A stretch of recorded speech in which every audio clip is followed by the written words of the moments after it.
A gente pode fazer o que quiser, nada importa. Para refrescar um pouco a memória de vocês, Tudo em Todo Lugar ao Mesmo Tempo começa nos apresentando a família Wang, a casa onde eles vivem e a lavanderia que é o negócio deles. A família é composta pela mãe, Evelyn, o pai, Waymond, e a filha deles, a Joy. A casa da família Wang é um ótimo lugar para dar vida à minha agonia de ambientes entulhados. Em um lugar assim, eu sentiria como se não conseguisse respirar direito, ou colocar os pensamentos em ordem. Eu aposto que muita gente se identifica com isso. Sabe quando o nosso quarto ou casa tá uma bagunça e quando a gente organiza e limpa é como se a gente estivesse limpando a própria cabeça? É bem assim que eu me sinto. Lá tem coisas por todo lado e não estão necessariamente largadas nos lugares errados, mas elas existem em grande volume. Me faz pensar o que ali é realmente importante, o que faria falta para eles e o que está só roubando espaço porque se acostumaram com as coisas desse jeito. Para mim, esse ambiente é uma representação do que se passa dentro da cabeça dos personagens. É uma obra muito boa para fazer um paralelo com o TDAH, vários paralelos com o TDAH. Eu sei que muita gente já falou sobre isso. Eu acabei não vendo outros pontos de vista, porque eu gosto de falar primeiro como que eu me senti com o filme, para depois ver como outras pessoas se sentiram. Então eu ainda não vi nada sobre essas comparações com o TDAH. Mas foi a primeira coisa que me veio à mente quando eu estava assistindo ao filme, porque é como se eles estivessem fazendo uma ótima representação do que se passa na minha cabeça de fato, como eu disse, da representação da cabeça dos personagens, também é uma da minha, né? O personagem é aqui da minha própria vida, bem protagonista. A Evelyn parece que sempre tem a cabeça em outro lugar que não o presente. Sempre pensando em tarefas que precisam ser feitas, que já deveriam ter sido feitas, ou que talvez já não são mais necessárias. É como se o corpo dela estivesse no presente, e só o corpo mesmo. É bem frustrante ver que enquanto ela presta atenção aos clientes, ela nunca escuta de verdade a própria família. Dá pra gente perceber que, de cara, o trabalho da família é uma fonte de renda instável, e ela está lidando com problemas com o que eu entendo como a Receita Federal dos Estados Unidos ou algo assim. Mas a família é o oposto. É previsível, tá sempre lá. Então, parece que entre previsível e imprevisível, o segundo precisa ganhar mais atenção, né? Não? E a cabeça da Evelyn roda com um monte de blá blá blá, de qual é o próximo problema que ela tem que resolver, e sempre tem alguma coisa. E assim ela negligencia o Waymond e a Joy, que ficam lá esperando uma atenção, um comportamento mais carinhoso que nunca vem. Se a Evelyn luta de espada todo dia, o Waymond vai cobrindo tudo com band-aid de estampa bonitinha. Se para ela a imprevisibilidade da vida é uma perturbação, para ele é como poder dançar sem saber qual vai ser a próxima música. Ele busca ser mais gentil e paciente com o que ele não pode controlar. O que a gente mais vê no filme são aqueles olhinhos esbugalhados que ele cola em todo canto, e eu acho a coisa mais fofa. Eu amo como ele vê personalidade nos objetos, eu entendo ele demais. Mas a Evelyn não entende. Tá sempre irritada com os olhinhos. E eu me pergunto por quê? No que atrapalha? O que custa? Mas eu imagino que ela se sente lutando sozinha e vê o Waymond como alguém que não leva nada a sério. E é só mais um problema para cuidar. Tanto que ela diz, por volta do minuto 7, a seguinte frase, né? Eu luto todo dia. Eu luto por todos nós. Todo dia é uma batalha aqui. A alma geracional estava no cantinho o tempo todo, gente. O tempo todo. Eu não posso falar muito sobre isso, né? Eu não tenho um conhecimento aprofundado. Mas sabem quando a Evelyn tá sempre preocupada em fazer tudo e não dá espaço para acolhimento emocional do marido e da filha? Agora corta pro pai dela, porque logo logo a gente descobre que ele nunca demonstrou satisfação nenhuma com ela e o passatempo preferido dele era dar crítica de presente, pelo visto. Pensa nisso um segundo que tá tudo explicado. E se o comportamento dela é suave em comparação ao dele, quero nem imaginar como era o avô. Enquanto a Evelyn evita o próprio pai e nunca se sentiu acolhida por ele, a Joy e o Waymond sentem o mesmo com ela. Ela repete o mesmo comportamento. Mas a Evelyn não pensa só sobre os problemas. Ela também fantasia com outra vida. Logo no início, tem uma cena que ela para em frente à TV da lavanderia e assiste a um casal dançando no que parece ser um filme ou uma novela. E ela se imagina no lugar da moça. Ela quer ser conduzida, se sente segura, ela quer romance. Mas o que ela faz para conseguir essas coisas na vida real? E é super interessante, com um pouco antes disso, a Evelyn vê o próprio Waymond dançando assim, espontaneamente na lavanderia. Assim como eu lembro que o casal da TV foi espontâneo também. E ela diz: às vezes eu me pergunto como ele teria sobrevivido sem mim.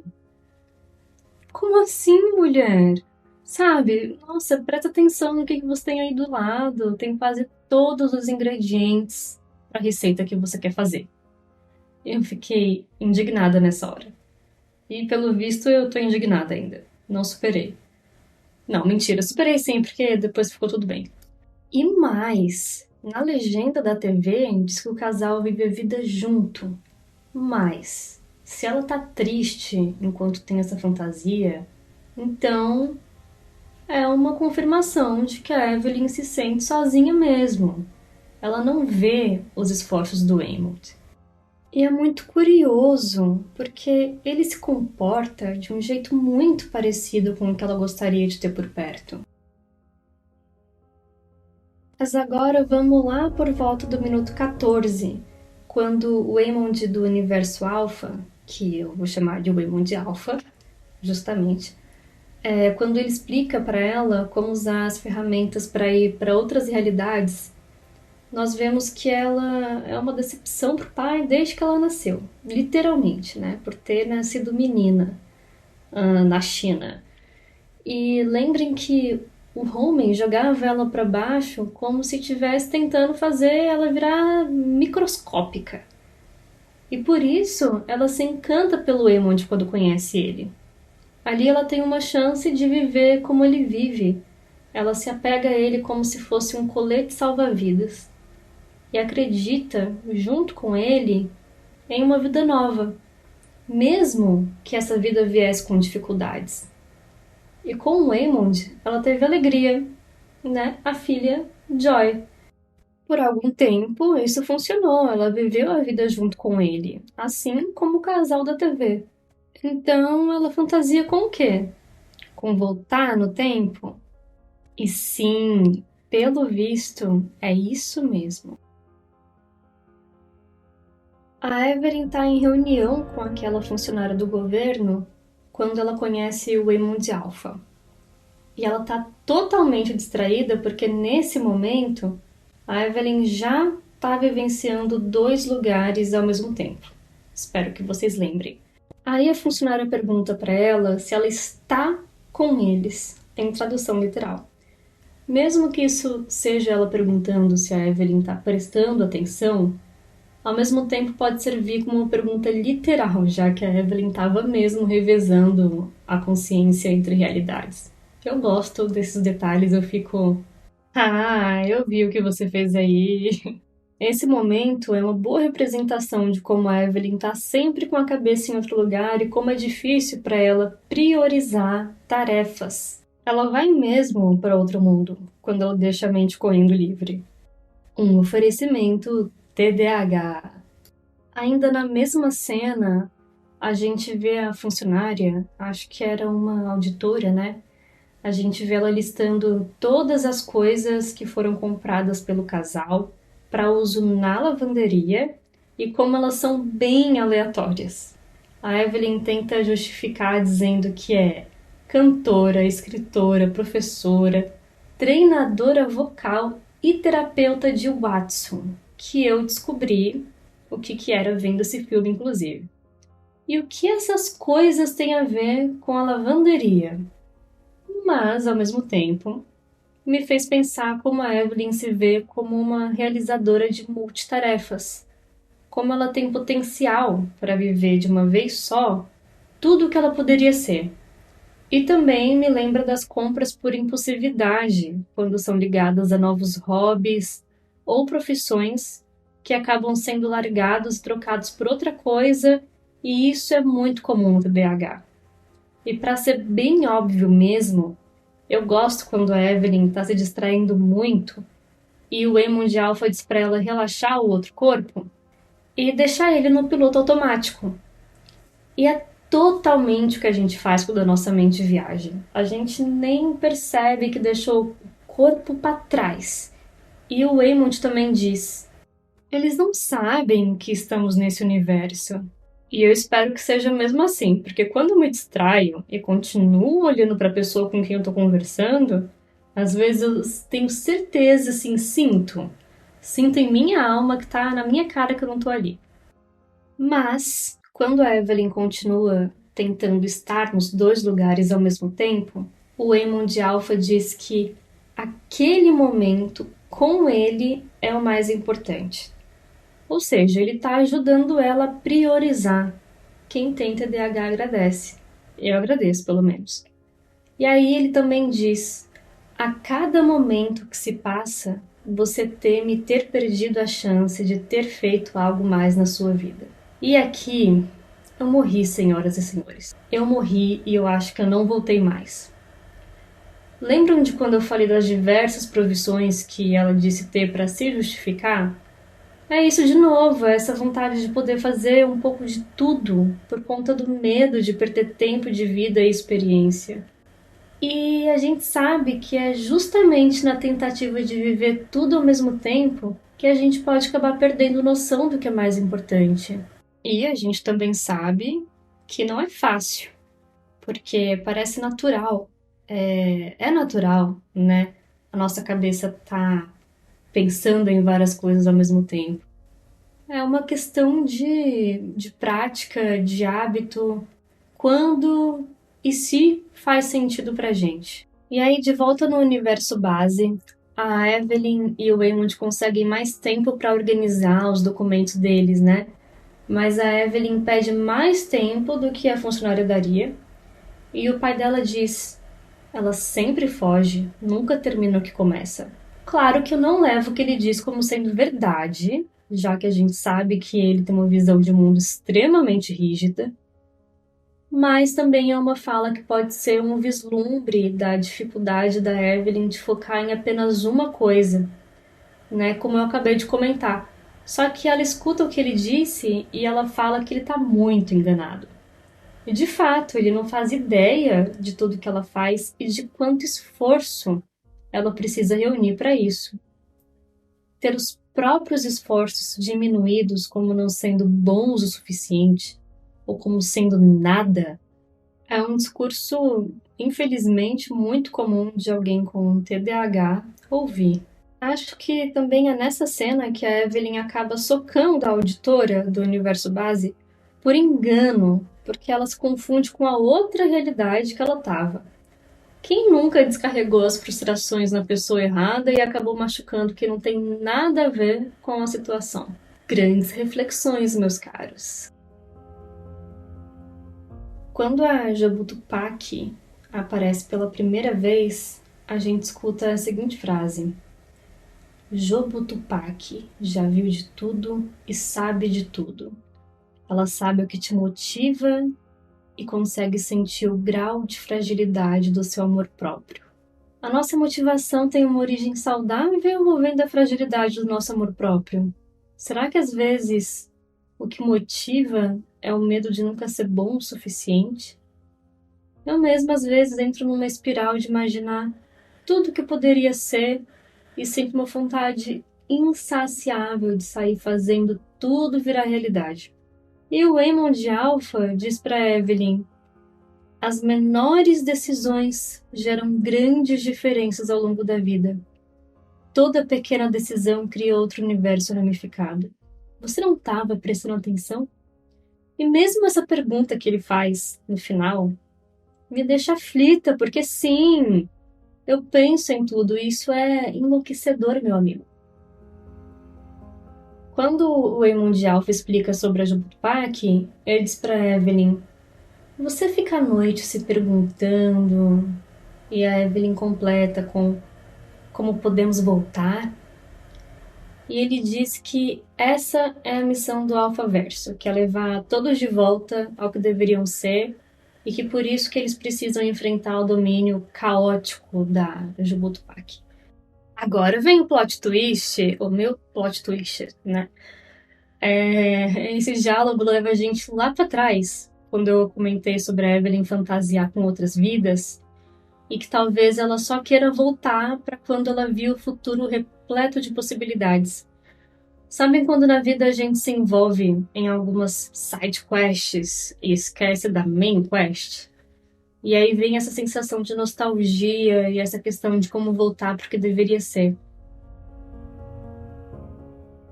O Eamon Alpha diz que é preciso fazer algo muito aleatório para saltar entre universos.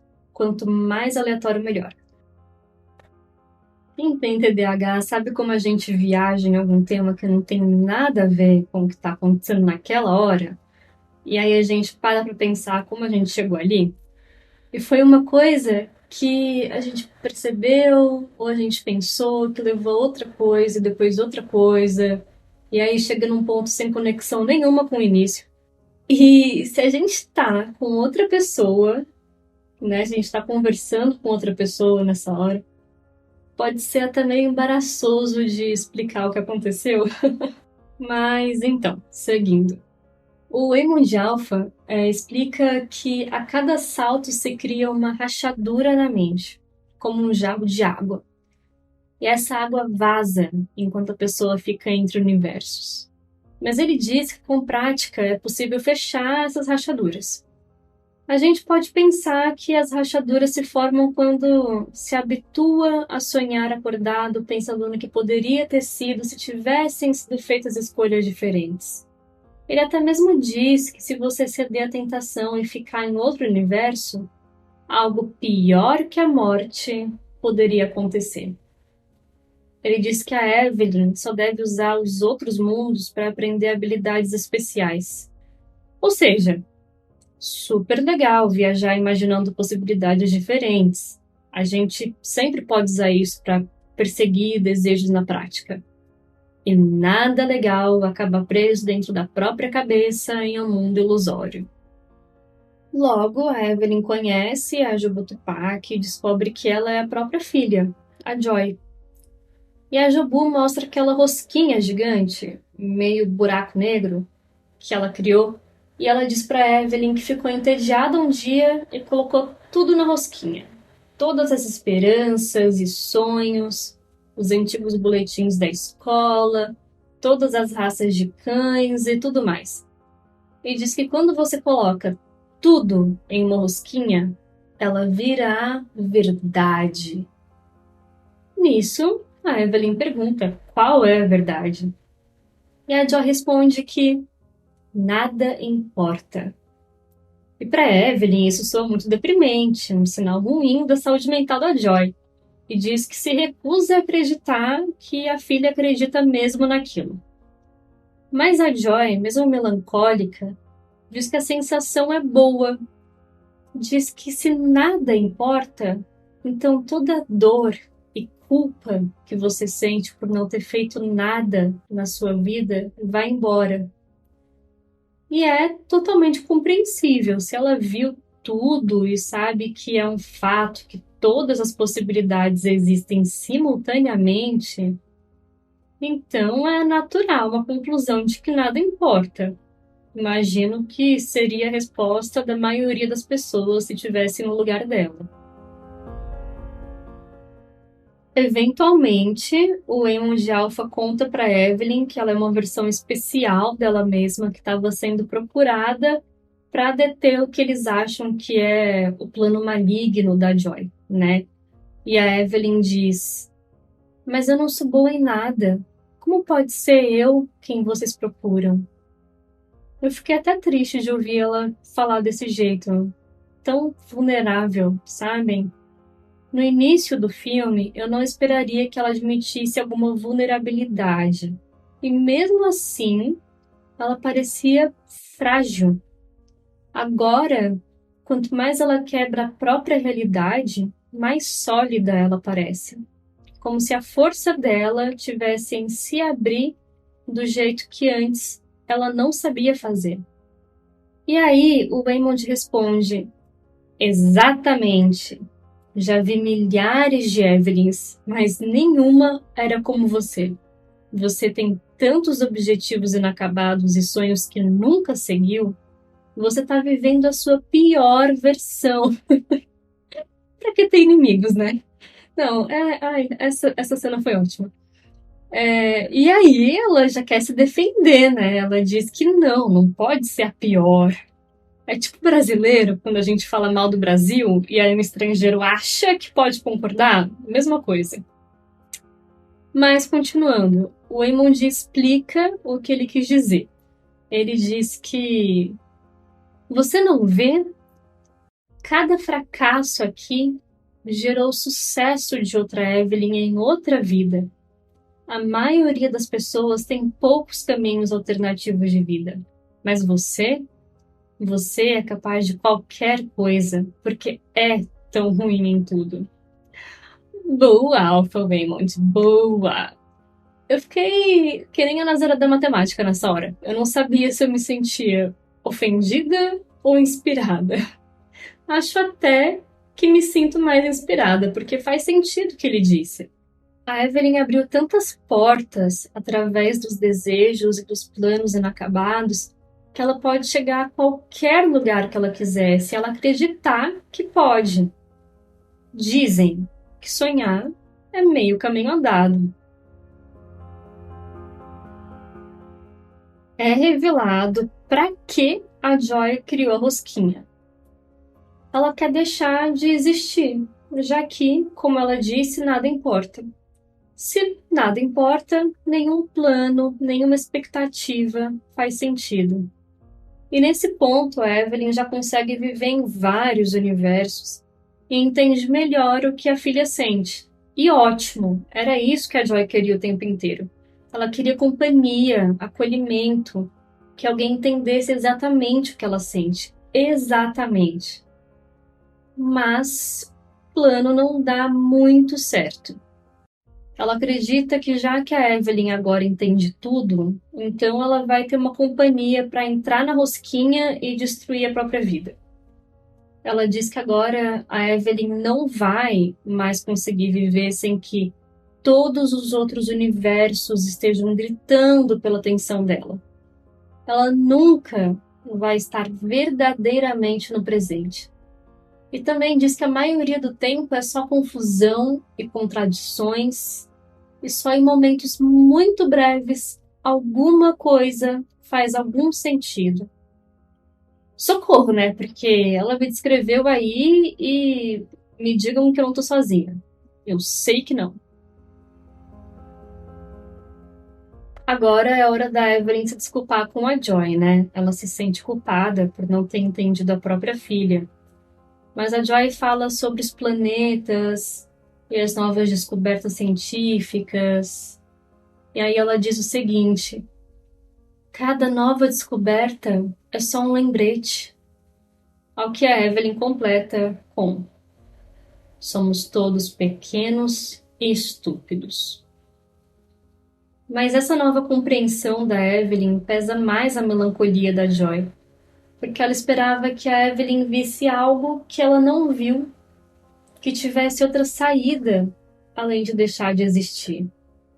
É muito humano isso de se esforçar para que alguém entenda a nossa agonia Não na esperança de ter mais um amiguinho para sofrer junto, mas geralmente para que digam que a gente entendeu tudo errado e apontem um ângulo que a gente não tinha visto antes.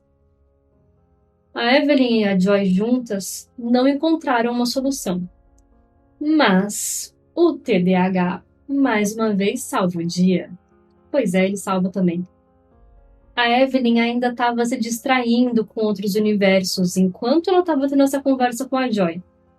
E é assim que ela escuta o Eamon lá da realidade, onde ela é uma atriz famosa, e ele diz para ela: eu não estou sendo ingênuo quando tento ver o lado bom das coisas. Isso é estratégico e necessário. É assim que eu sobrevivo a tudo. Sei que você se considera uma lutadora. Eu também me vejo assim. Esse é o meu jeito de lutar. Graças ao que ela ouviu quando estava com a cabeça em outro lugar, a Evelyn ainda tem esperança de salvar a Joy. Aí ela reúne toda a força do ódio que existe nela e sai batendo em todos os seguidores da Joy que estão entre ela e a Evelyn. Porque eles estão comprando tempo para a Joy entrar na rosquinha, né? Então tem esse caminho, esse espaço que eles estão entre a Evelyn e a Joy, e a Evelyn sai lá, né, batendo em todo mundo. Só que o Eamon desse universo resolve ter um momento pessoa evoluída e pede para que a Evelyn não seja violenta. Então ela passa a usar toda a criatividade e gentileza possível para tirar quem estiver no caminho entre ela e a Joy. Assim como é a realidade daqui. Tem muita gente insensível e ignorante que tenta ajudar as pessoas à força. Sabe, quem tá deprimido mesmo, e chega um fulano e diz que é besteira e vai passar? Que quer tirar alguém da cama força pra sair porque acha que tem que ser na base da força mesmo? Ou aquela tia que diz que é falta de fé, etc. E aí, meus parabéns! Acaba machucando mais ainda quem precisa de ajuda. Agora, voltando para a situação deles, eu amo o calorzinho que dá no coração quando a Evelyn usa mais uma arma para chegar na Joy. E é o quê? Os olhinhos esbugalhados, como aqueles que o Eamon gostava de colar em todo canto e que antes irritava ela. E o Eamon já pegou de surpresa, claro, e aí ele pergunta para ela o que ela tá fazendo. E ela diz: estou aprendendo a lutar como você. Sim, Evelyn, finalmente! Finalmente! Quando a Evelyn finalmente atravessa o espaço que separava as duas, a Joy pede que ela a deixe ir. Diz que tudo que elas poderiam ter são aqueles poucos momentos onde as coisas fazem algum sentido. Só isso. Mas agora a Evelyn traz uma nova perspectiva. E ela diz: então eu vou dar valor a esses poucos momentos. E essa lógica faz sentido para Joy ter esperança. É uma ideia que chega nela. E é assim que a Joy aceita ajuda e desiste de deixar de existir. A gente só muda mesmo de ideia quando ela faz sentido pra gente. Enquanto esse sentido não vem, a gente tenta e tenta, mas um vazio insiste em perturbar enquanto a gente não encontra o sentido certo. Experiência minha, no caso. Mas arrisco dizer que todos nós funcionamos assim. E agora a gente chega no fim dessa obra e a mãe e a filha estão juntas no que eu entendo ser o universo onde começamos a jornada. E tá acontecendo uma festa na lavanderia que a Evelyn tinha proposto. Lembro dela comentar lá no início do filme. E a Joy, que ainda tá se encontrando, pergunta para ela: ainda quer continuar com a sua festa? E a Evelyn responde: a gente pode fazer o que quiser, nada importa. Quando nada importa, por que não fazer o que a gente quiser, quando quiser, do jeito que a gente quiser? E se o que a gente quiser for não fazer nada também, tudo bem. Nada importa. Eu sou a Rai Rezende e esse foi finalmente o segundo episódio do Sétimo Andar.